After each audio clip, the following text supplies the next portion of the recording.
James Elkins talks a lot about seeing the images of faces, bodies, and so forth throughout his book, The Object Stares Back. But while discussing these topics of seeing, he also refers to the topic of blindness. Not just blindness that a legally blind person experiences that can't see, but specifically the blindness that exists while seeing. Elkins points out in both cases of seeing a body and seeing a face, one never sees the whole image without gaps or understanding completely what one sees. In the last chapter of his book, titled Blindness, he sheds light on those mysteries that surround everyday seeing paired with the blindness that occurs when we see. Elkins states, the more we watch for it, the more it creeps in, until it seems that blindness also happens alongside seeing. That is, it happens while we are seeing. A fascinating occurrence that automatically comes to my mind when I think of this is very complicated to describe.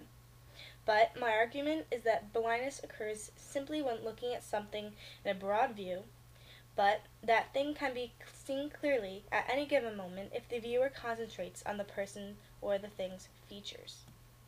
The best example I can come up with to explain this is dealing with high school teachers. I was very focused on grades in the last few years of high school, and if you asked me to recall a teacher's face in my mind, I can't. But thinking of any high school friend's face, I can do that very easily. Why is that? I think the problem resides in the symbol of the person. The teacher was a grade giver. If I were to look at the teacher, I would see an image, a symbol of the school. I was anxious about a good grade in the class, which made my view of the teacher simply as an icon instead of as a featured person with eyes, nose, and a mouth. But one day, when I saw a certain teacher of mine after school in a movie theater, she was out of business casual and was with friends. I suddenly saw her for who she really was. She was attractive and had a sharp nose with small eyes and high cheekbones.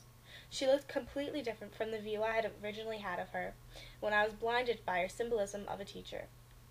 That teacher is uniquely featured, and it is unbelievable to think I had never noticed before. Elkins states, there are things emptied of meaning.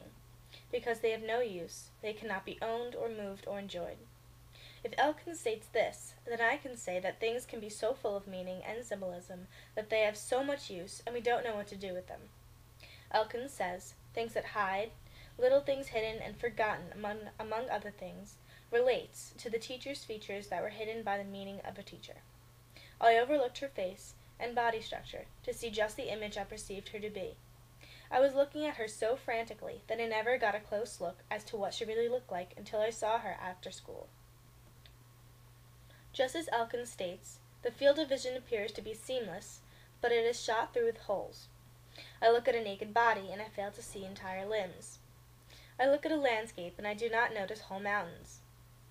This quote illustrates that seeing is never fully really seeing. There are distractions involved that prohibit a human to see all at once. Distractions such as big poofy hair, for instance. There's probably a better example for this picture.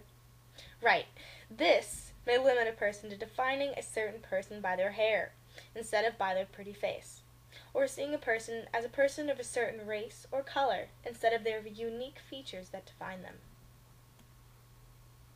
Glancing can also fall into place with this certain category of blindness.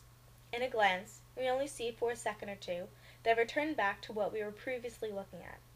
Well, I propose that what if we just return back to what we were previously thinking of when we were looking at that object?